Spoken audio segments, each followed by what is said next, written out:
Shalom saudaraku, dalam nama Tuhan Yesus Kristus bertemu lagi dengan saya Pendeta Novel Saragi.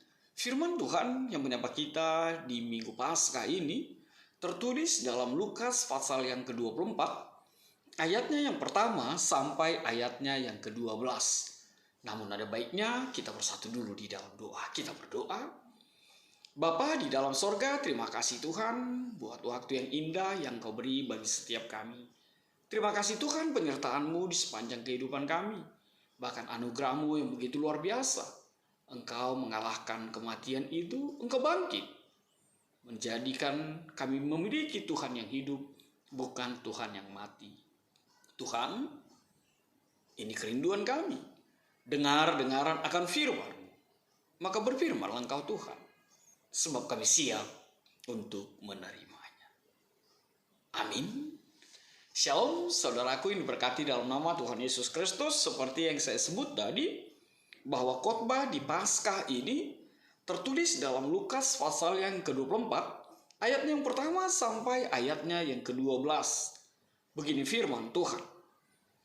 Tetapi pagi-pagi benar, pada hari pertama minggu itu, mereka pergi ke kubur membawa rempah-rempah yang telah disediakan mereka. Mereka mendapati batu sudah terguling dari kubur itu, dan setelah masuk, mereka tidak menemukan mayat Tuhan Yesus. Sementara mereka berdiri termangu-mangu karena hal itu, tiba-tiba ada dua orang berdiri dekat mereka memakai pakaian yang berkilau-kilauan. Mereka sangat ketakutan dan menundukkan kepala. Tetapi kedua orang itu berkata kepada mereka, "Mengapa kamu mencari Dia yang hidup di antara orang mati? Ia tidak ada di sini, Ia telah bangkit. Ingatlah apa yang dikatakannya kepada kamu ketika Ia masih di Galilea, yaitu bahwa Anak Manusia harus diserahkan ke tangan orang-orang berdosa dan disalibkan, dan akan bangkit pada hari yang ketiga." Maka teringatlah mereka akan perkataan Yesus itu. Dan setelah mereka kembali dari kubur, mereka menceritakan semuanya itu kepada ke-11 murid dan kepada semua saudara yang lain. Perempuan-perempuan itu ialah Maria dari Magdala dan Johana dan Maria ibu Yakobus. Dan perempuan-perempuan lain juga yang bersama-sama dengan mereka memberitahukannya kepada rasul-rasul. Tetapi bagi mereka perkataan-perkataan itu seakan-akan omong kosong, dan mereka tidak percaya kepada perempuan-perempuan itu. Sungguh pun demikian, Petrus bangun, lalu cepat-cepat pergi ke kubur itu. Ketika ia menjenguk ke dalam, ia melihat hanya kain kafan saja. Lalu ia pergi, dan ia bertanya dalam hatinya, apa yang kiranya telah terjadi. Demikian firman Tuhan. Saudaraku yang diberkati dalam nama Tuhan Yesus Kristus, selamat Paskah. Luar biasa sekali. Kalau pada perikop kita ini dihadirkan penginjil-penginjil pertama, pribadi-pribadi yang memberitakan tentang kebangkitan Yesus, kemenangan Yesus atas kematian. Makanya luar biasa sekali. Dan hal itu semakin luar biasa sekali. Perlu sekali firman Tuhan ini menyatakan, dan perempuan-perempuan itu ialah Maria dari Magdala dan Johana dan Maria ibu Yakobus dan perempuan-perempuan lain juga yang bersama-sama dengan mereka. Firman Tuhan menuliskan, firman Tuhan menegaskan bahwa saksi pertama itu adalah perempuan-perempuan. Makanya saudaraku di dalam nama Tuhan Yesus Kristus, terkhusus buat para ibu, para wanita, para perempuan, bersukacitalah. Begitu luar biasanya kebangkitan Yesus itu mengubahkan, sekali lagi mengubahkan. Ketika zaman itu perempuan tidak dianggap, perempuan tidak diperhitungkan. Tapi kebangkitan Yesus mematahkan, mengubahkan segalanya.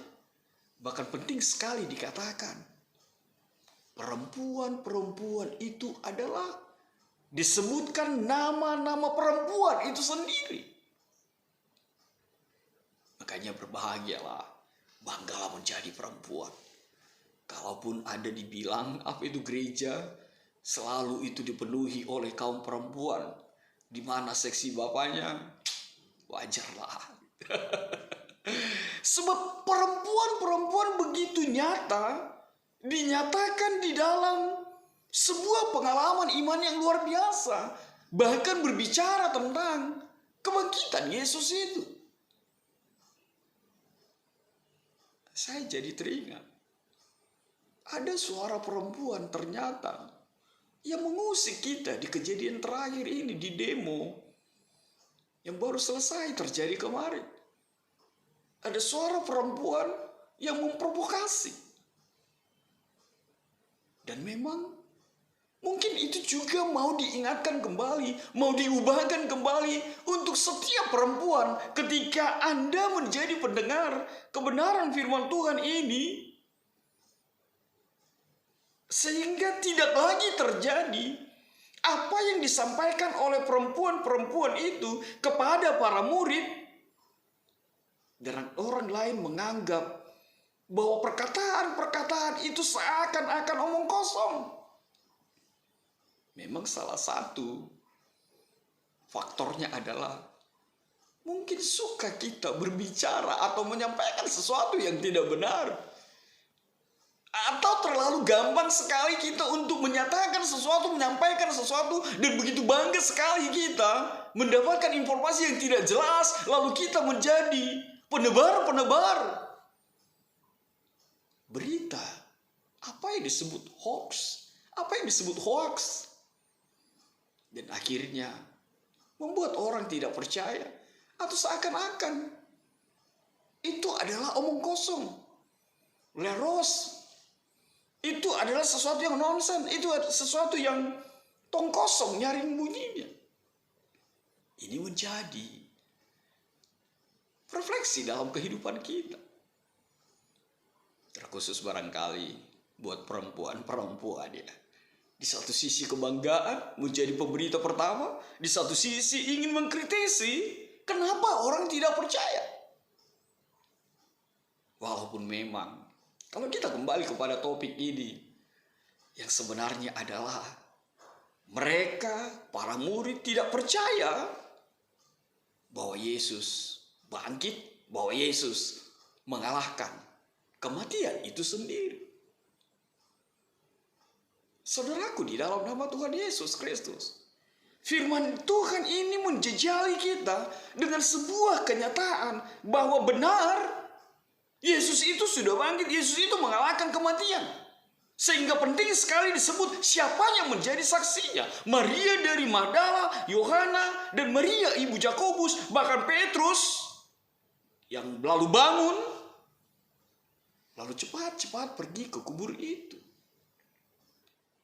Nama itu penting sekali menjadi saksi di tengah-tengah kehidupan kita. Di tengah-tengah kebangkitan Yesus. Lukas ingin menyampaikan secara baik. Lukas ingin menyampaikan secara realita bahwa kebangkitan itu bukanlah isapan jempol semata. Bukanlah berita hoax.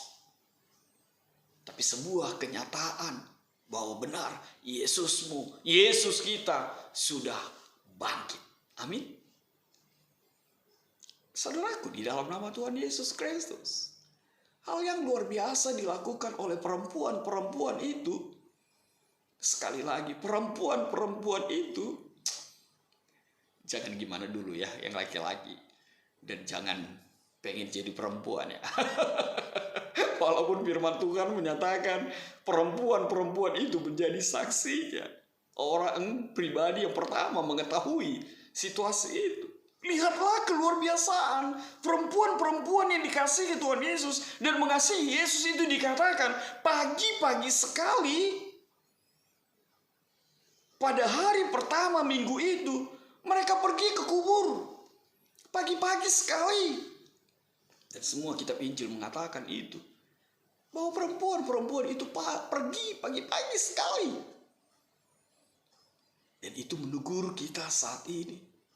Sudahkah kita pagi-pagi sekali, bahkan berlomba dengan terbitnya matahari, menjumpai, berkomunikasi, bertanya kepada Tuhan Yesus, apa yang harus kita lakukan, apa yang harus kita kerjakan, apa yang harus kita perbuat?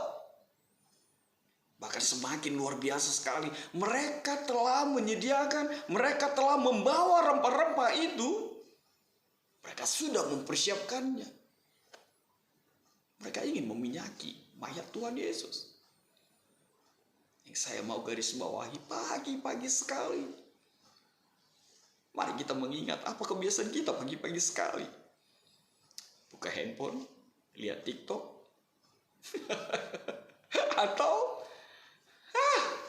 buka Facebook, atau sesuatu yang tidak berarti, dan tidak pernah menyapa, dan tidak pernah mencari, dan tidak pernah bertanya kepada Tuhan Yesus, apa yang aku lakukan pagi hari ini, sepanjang hari ini, dan membiarkan Tuhan memberkati setiap pekerjaan tangan, setiap buah pikiranmu pagi-pagi sekali.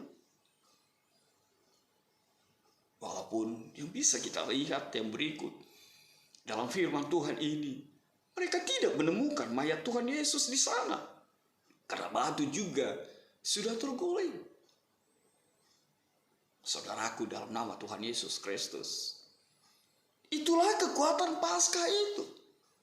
Bahkan batu-batu penghalang sebesar apapun di dalam kehidupanmu, itu akan Tuhan gulingkan, itu akan Tuhan tepiskan.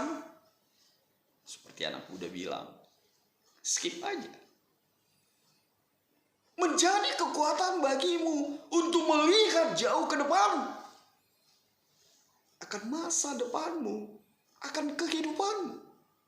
Batu-batu penghalang itu, batu-batu yang mencoba menghalangimu untuk melihat karya Tuhan yang mengalahkan kematian, itu juga akan Tuhan Yesus singkirkan. Lihatlah situasi itu. Batu itu sudah terguling.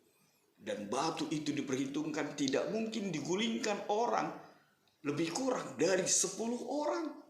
Saking begitu beratnya, saking begitu besarnya. Bahkan di Markus, perempuan-perempuan itu berpikir, siapa nanti yang akan menggulingkan batu itu? Tapi ternyata batu-batu itu, batu penutup kubur Yesus itu, telah bergeser, telah terguling. Maka saudaraku, firman Tuhan menegaskan bagi setiap kita, takkan ada yang bisa menghalangimu untuk bertemu dengan Tuhan Yesus. Ketika kita cari Tuhan, maka penghalang-penghalang itu akan dinyahkan. Maka penghalang-penghalang itu akan disingkirkan. Maka selalulah mencari Tuhan Yesus. Tapi sekali lagi, seperti apa yang dikatakan oleh malaikat itu, jangan cari Dia yang hidup di antara orang mati. Sebab Yesusmu bukan Yesus yang mati. Sebab Yesusmu bukan Yesus yang disalib. Bukan lagi Yesus yang terpaku. Bukan lagi Yesus yang tergantung di kayu salib itu. Tapi Dia sudah mengalahkan kematian itu sendiri. Jangan cari kehidupan di antara kematian. Bahkan Tuhan Yesus mau mengatakan, ada kepedulianmu, ada kasihmu, ada cintamu. Lakukanlah untuk yang hidup, bukan untuk yang mati. Bahasa Simalungun bilang, paturut mana matiin, mana nom na matiin. Biarkan yang mati mengurusin yang mati, kira-kira sesederhana itu.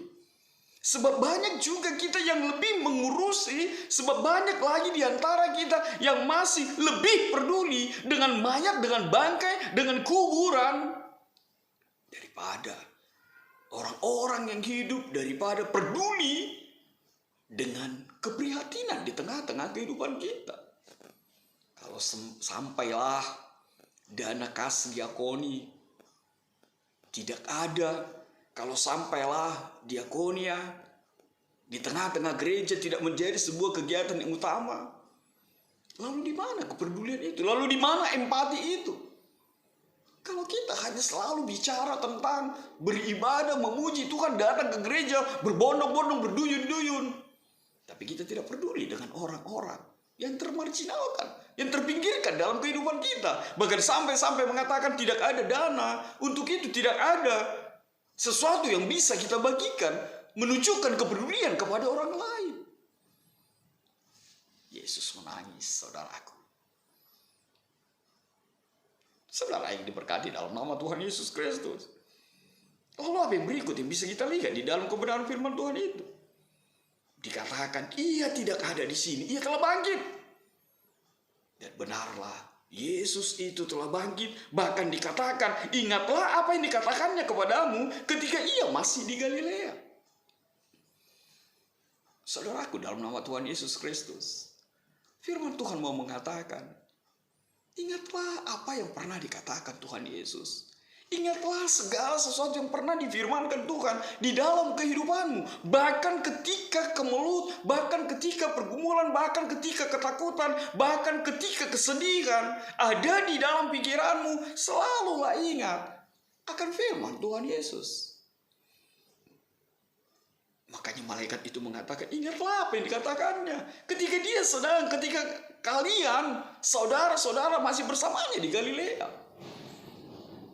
Dan memang itu suka terjadi dalam kehidupan kita. Kita tidak ingat lagi kebenaran firman Tuhan. Kita tidak ingat lagi pesan Tuhan. Kita tidak ingat lagi kebenaran yang bersumber dari firman Tuhan. Ketika pergumulan itu hadir. Sama seperti perempuan itu barangkali. Karena kesedihan, kehilangan guru, kehilangan sahabat, kehilangan Tuhannya. Kematian itu begitu menyiksa. Sehingga mereka lupa. Sehingga akal sehatnya. Sehingga imannya tertutupi oleh apa yang pernah dikatakan Tuhan Yesus dalam kehidupan mereka.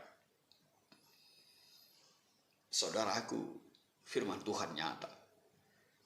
Benar, anak manusia itu harus diserahkan ke tangan-tangan orang berdosa. Disalibkan. Tapi pada hari yang ketiga akan bangkit. Maka firman Tuhan mengatakan, teringatlah mereka akan perkataan Tuhan Yesus itu. Teringatlah mereka akan apa yang pernah Yesus katakan di dalam kehidupan. Ketika mereka bersama di Galilea. Lalu mereka bergegas. Mereka kembali dari kubur dan menceritakan apa yang mereka lihat, apa yang mereka imani bahwa Yesus itu sudah bangkit. Tapi hal yang menarik, saudaraku, di dalam nama Tuhan Yesus Kristus, apa itu? Pertama sekali, ternyata mereka memberitakan kebangkitan Tuhan Yesus itu kepada siapa? Bukan kepada orang lain. Kepada siapa? Sekali lagi. Ya, benar. Justru kebangkitan Yesus itu diberitakan kepada rasul. Begitu luar biasa sekali itu menggerogoti kami-kami ini. Atau kita yang mengaku murid Tuhan, yang mengaku anak Tuhan, yang mengaku pengikut Yesus dalam kehidupan kita. Lihatlah, justru perempuan itu pertama sekali memberitahukannya, menceritakannya kepada rasul-rasul, kepada murid-murid. Dan ini menjadi pelajaran terindah buat kami-kami ini, alim ulama, pendeta-pendeta ini, penatua-penatua ini. Bahwa memang kita perlu diingatkan. Lihatlah apa yang terjadi di negara kita ini. Justru yang terjadi dan menjadi kenyataan, banyak sekali ajaran-ajaran yang salah dan ditafsirkan salah oleh umat Tuhan atas pengajaranmu. Hai yang mengaku hamba-hamba Allah, hai yang mengaku hamba-hamba Tuhan, hai yang mengaku rasul, hai yang mengaku penatua, hai yang mengaku pendeta-pendeta. Di dalam kehidupan kita. Lihatlah di media sosial. Lihatlah yang terjadi saat ini.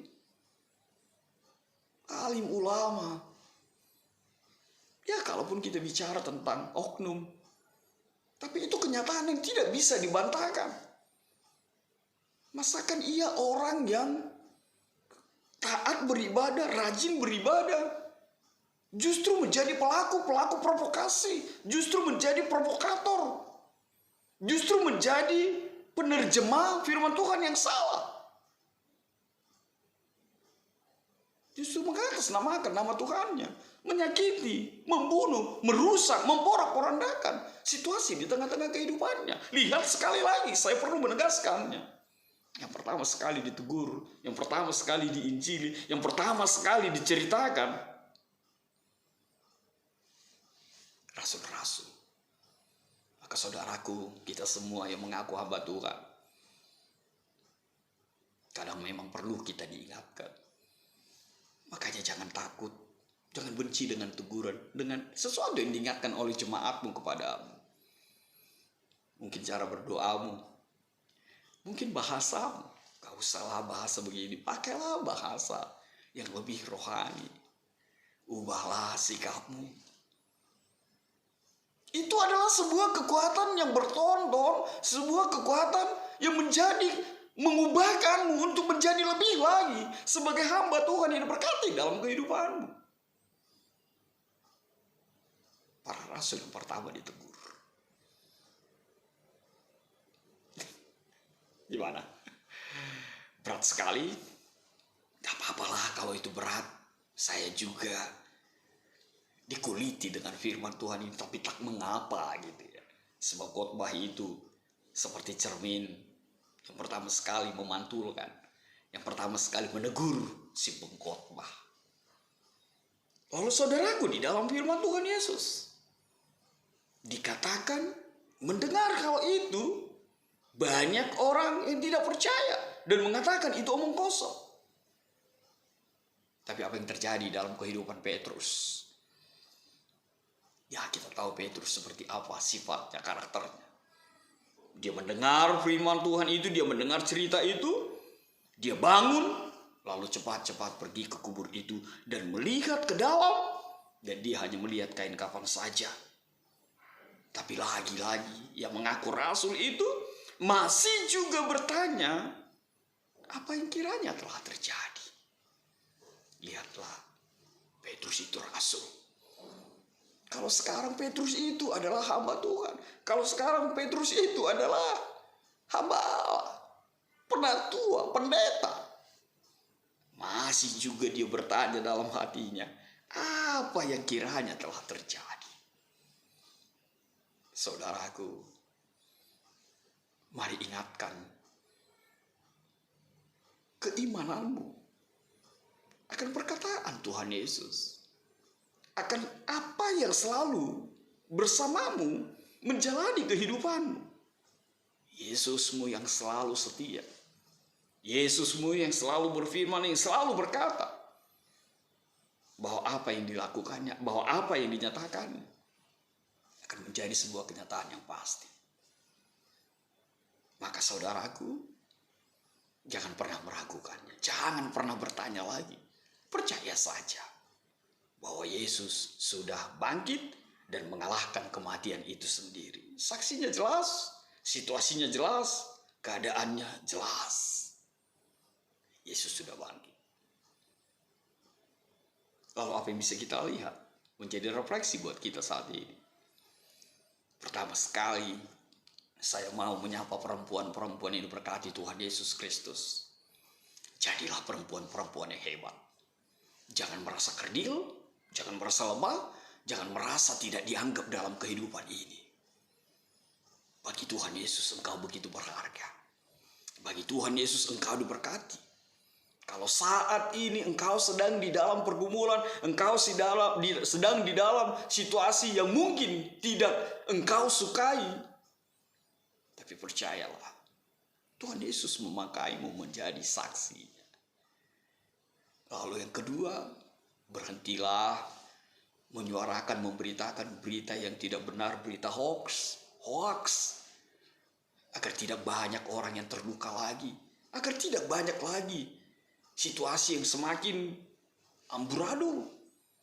Bahkan agar tidak banyak lagi berita-berita bohong yang berseliweran di tengah-tengah dunia ini, bahkan di tengah-tengah persekutuan. Lalu apa yang ketiga? Selalulah bergegas. Bahkan setiap pagi, jauh sebelum matahari terbit, carilah Tuhan. Berkomunikasilah dengannya. Sembahlah dia. Berlututlah, berbicaralah dengannya. Lalu apa yang berikut? Kalau kamu peduli, kalau kita peduli, pedulilah kepada yang hidup. Jangan lagi kepada yang mati. Gak usahlah pergi ke kuburan, membawa sesembahan, membawa sesajen, bahkan memberi rokok, memberi suntil. Karena kemarin waktu hidup marsutilnya, mardemban, marsiri. Sekarang balik lagi ngasih itu. Apalagi sampai-sampai meletakkan Alkitab, buku nyanyi, buku doding, kidung jemaat di peti mati. Gak ada artinya itu. Kasihilah yang hidup. Lihatlah, banyak orang-orang yang termarginalkan, banyak orang yang tidak dianggap. Pedulilah dengan mereka, berempatilah dengan mereka. Biarkanlah yang mati dengan kematiannya. Tapi lihatlah, ada kehidupan yang perlu kita beri kekuatan dalam kehidupan ini. Amin. Tuhan memberkati. Kita bersatu dalam doa. Terima kasih Tuhan buat kebenaran firman-Mu. Biarlah firman-Mu menjadi kuat setiap kami bahwa benar Yesus sudah bangkit. Tuhan kami adalah Tuhan yang hidup. Kami bersuka cita untuk itu semua, bahwa tidak ada kebahagiaan yang jauh lebih luar biasa dibandingkan kuat kuasa-Mu Tuhan yang mengalahkan kematian itu sendiri. Dalam kasih-Mu Tuhan, enyahkanlah virus-virus ini. Amin.